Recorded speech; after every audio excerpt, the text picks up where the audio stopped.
Ed has always led by example. The example for us all has been a commitment to our communities and to give back. Ed is a cheerleader. That is his personality. And over his career, he has been not only a wonderful person to see needs and to address them himself, but to bring others into the cause and to get others to address them with him. Ed is a remarkable individual. He comes from a family that's distinguished itself in the law over the centuries. He's a razor-sharp litigator, a consummate courtroom attorney, but he's also the most down-to-earth guy you'll ever meet. Ed has a very kind heart, and I think he is a very giving person. He's just a very caring person. Ed is known as one of the finest lawyers in our country. He has demonstrated how you can be a zealous advocate on behalf of your client and also be known for ethics, professionalism, and civility. He has a heart for people, which is shown by his commitment to others, and in turn the affection they show for him. Well, you start with the name of the firm, Nelson, Mullins, Riley & Scarborough. Ed has been a key figure in that law firm since its founding. And he has instilled in that firm a sense of community where the firm has been active in providing free legal services to the indigent. Mr. Mullins began his volunteer mediation service for Midlands Mediation Center in 2010. Midlands Mediation Center is a mediation organization providing mediation services at a nominal fee for clients who would not necessarily have access to mediation. And make them realize that, they do have a stake in the outcome of the litigations that they're involved in. I think some of his biggest accomplishments were speaking in the community about the importance of employment within the realm of mental illness and having people within the community understand that folks with mental illness were very capable of working within the community. He was the board chair of Mental Health America for South Carolina.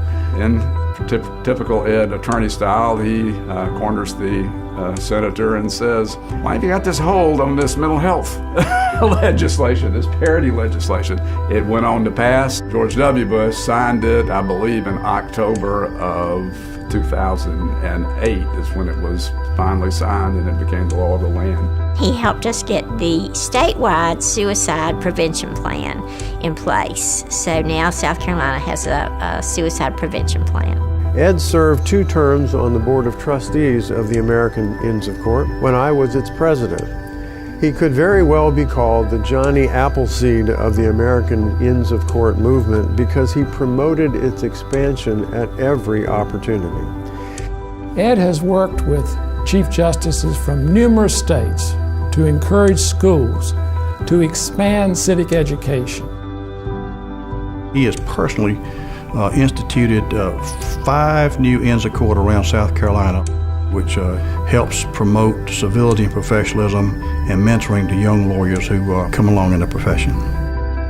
Ed has always been at the front of the leadership giving. Everyone knows how Ed feels about the United Way. He has been an advocate for all of the programs of the United Way and an advocate that we be engaged with and work for the United Way.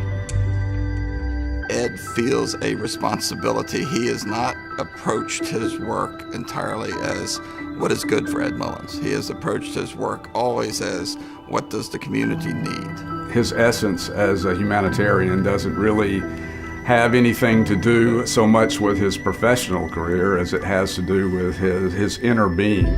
He's concerned with the needs of those upon whom fortune has not smiled.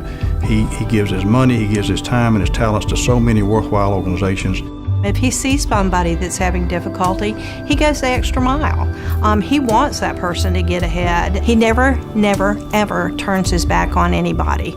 I just cannot think of a more deserving person than Ed. Not only being a professional, but having the heartfelt side of mental illness and knowing what it's like to be involved with an organization that cares for people.